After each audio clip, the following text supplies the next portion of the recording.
Պակիստանում ձերբակալվել է իսլամական պետության ահաբեկչական կազմակերպության անդամներ։ Երեքն էլ Վրաստանի քաղաքացիներ են։ Պետական անվտանգության ծառայության տվյալներով առևանգվել են հրազեն, պայթուցիկ նյութեր, զինամթերք և սարքավորումներ։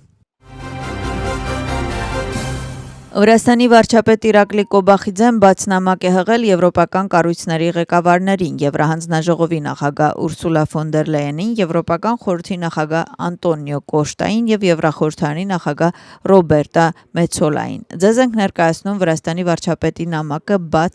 բացնամակը ամբողջությամբ և ամփոփող։ Ինչպես գիտեք, Վրաստանը եվրոպական արժեքների վրա հիմնված երկիր է, երկիր, որտեղ մարդկային արժանապատվությունը, մարդասիրությունը, ազատությունը և ազգային ինքնությունը հռչակված սկզբունքներ չեն, այլ դարերի ընթացքում ձևավորված արժեքներ, որոնք միս ու արյուն են։ Պատմականորեն, մշակութային առումով և արժեքների առումով Վրաստանը եվրոպական տարածքի մաս է կազմում և միևնույն ժամանակ Եվրամիության անդամակցության թեկնածու երկիր է,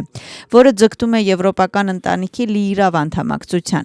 Ցավոք, Վրաստանի նկատմամբ եվրոպական բյուրոկրատիայի կողմից միակողմանիորեն ձեր նախաձեռնությամբ մեր երկրի հետ քաղաքական երկխոսությունը դադարեցվեց, որից հետո մեր կողմից առաջարկված քննարկման և համագործակցության ձևաչափերը բազմիցս մերժվեցին։ Հաշվի առնելով այս իրավիճակը, մենք ստիպված ենք հրապարակայնորեն դիմել ձեզ բացնամակով։ Մենք բազմիցս նշել ենք, որ Վրաստանի Եվրամիությանը միանալու ձգտումը պայմանավորված չէ ֆորմալ ինտեգրման ցանկությամբ։ Մեր ժողովրդի համար Եվրոպան առաջին հերթին արժեքների տարածք է, մեր նախնիների քաղաքակրթական ընտրության, որը հիմնված է քրիստոնեական բարոյականության, ազատության, հավասարության, մարդու իրավունքների հարգանքի և ժողովրդավարական սկզբունքների։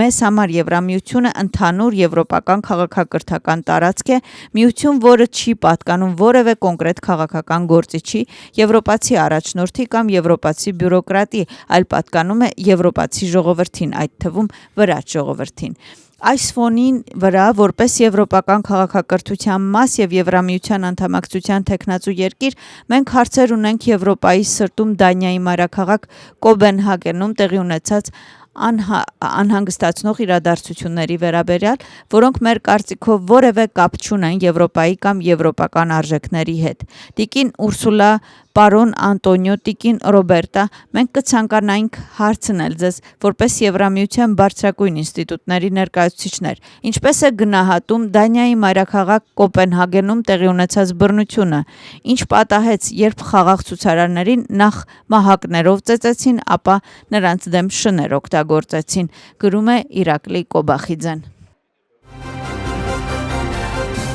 Դյուշենի մկանային դիստրոֆիայի տառապող երեխաների ծնողները ներկայումս հանդիպում են կաթողիկոս պատրիարք Շիո III հետ։ Պատրիարքարանի մոտ ներկա են 29 օր շարունակ բողոքի ակցիաներ անցկացնողները։ Նրանք ասում են, որ պատրիարքին կտրամադրեն տեղեկատվություն այն դեղամիջոցների մասին, որոնք փորձում են ներմուծել և որոնք անհրաժեշտ են իրենց երեխաների կյանքը երկարացնելու համար։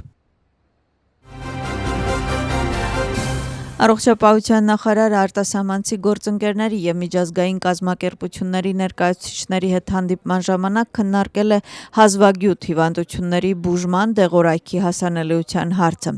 Քննարկումները տեղի են ունեցել Ժնևում, որտեղ վրացական պատվիրակությունը մասնակցում է առողջապահության համաշխարհային ասամբլեայի 79-րդ նստաշրջանին։ Միխեիլ Սարջվելաձեն հանդիպել է Բելգիայի առողջապահության դաշնային նախարարության գլխավոր քարտուղարի, ինչպես նաև Լեհաստանի առողջապահության նախարարի և միջազգային գործընկեր կազմակերպությունների ներկայացուցիչների հետ։ Հիմնական թեման հազվագյուտ հիվանդությունների բացահայտման համար նոր դեղամիջոցների հասանելիությունն էր և տարբեր երկրների փորձը։ Վրաստանում պաշտոնապես մեկնարկվեց մի ծրագիր, որը վրացի երիտասարդների համար բացում է դռներ դեպի 25,000 զեղչ ամբողջ Եվրոպայում։ Նրանց խոսքով եվրոպական երիտասարդական քարտը եվրոպական նախաձեռնություն է, որը իրականացվում է Եվրոպայի խորհրդի աջակցությամբ և 40 տարի շարունակ ստեղծում է ճանապարհորդության հնարավորություններ 9-ից ավել երիտասարդների համար։ Թբիլիսիի քաղաքապետ Կախա Կալաձեն դիմել է քարտի թողարկման կապակցությամբ անցկացված միջոցառման մանրամասներին և նշել, որ քարտը բազմիցս հնարավորություններ է ստեղծում միլիոնավոր երիտասարդների համար ճանապարհորդության, զվարճ վարչանքի, մշակույթի, սպորտի եւ այլ ոլորտներում։ Նա նաեւ ասում է, որ Թբիլիսիի քաղաքապետարանը իր հնարավորությունների շրջանակներում խրախուսական եւ աջակցության միջոցառումներ է իրականացնում երիտասարդների համար։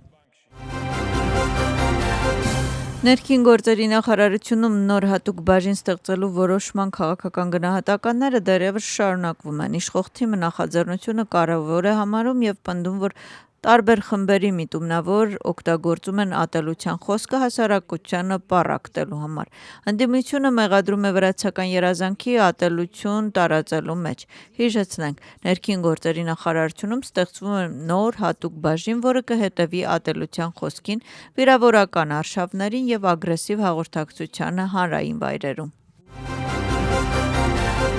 Ստրասբուրգի դատարանը կիսել է արդարադատության նախարարության դիրքորոշումը Միլաձեն ընդդեմ Վրաստանի գործով եւ հաստատել, որ պաշտոնյաների հասցեին արված հրապարականորեն վիրավորական, նվաստացուցիչ եւ անպարկեշտ արտահայտությունները գերազանցում են խոսքի ազատությունը,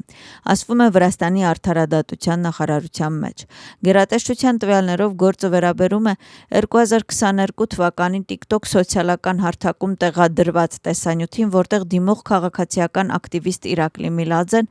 անպարկեշտ եւ վիրավորական արտահայտություններ է օգտագործել Թբիլիսիի քաղաքապետի, քաղաքապետարանի աշխատակիցների եւ ոստիկանության հասցեին։ Դրա համար ազգային դատարանը նշանակել է 500 լարի տուգանք, որը օրենքով սահմանված նվազագույն գումարն է։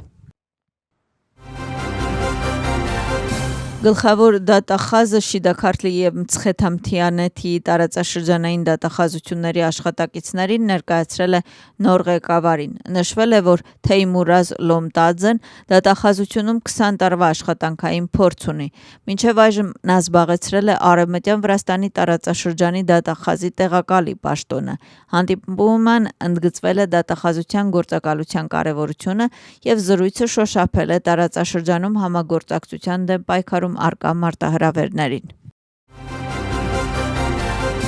Ադրբեջանի ներքին գործերի նախարարը այցելել է Ադրբեջանի ներքին գործերի նախարարության ներքին զորքերի զորամաս։ Պատվիրակության անդամները զննել են ռազմական, տեխնիկական եւ ենթակառուցվածքները, ինչպես նաեւ ծանոթացել են զորամասի հնարավորություններին եւ գործունեության հիմնական ուղղություններին։ Այսի շրջանակներում երկրների նախարարների միջև տեղի ունեցել քննարկում եւ նրանք պայմանավորվել են ամրապնդել գործընկերությունը։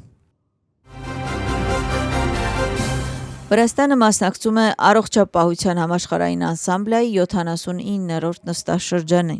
Առողջապահության նախարարը եւ խորհրդարանի առողջապահության կոմիտեի ղեկավար Զազա Լոմինաձեն գտնվում է Ժնևում։ Անսամբլեի շրջանակներում նախարարը մասնակցել է առաջնային առողջապահության հարցերին նվիրված վահանակային քննարկմանը։ Նրա խոսքով համընդհանուր առողջապահական ծրագիրը զգալիորեն բարելավվել է ծառայությունների հասանելիությունը, սակայն արդյունավետ եւ կանխարգելման ուղղված համակարգ ստեղծելու համար պետք է ամրապնդել առաջնային առողջապահությունը։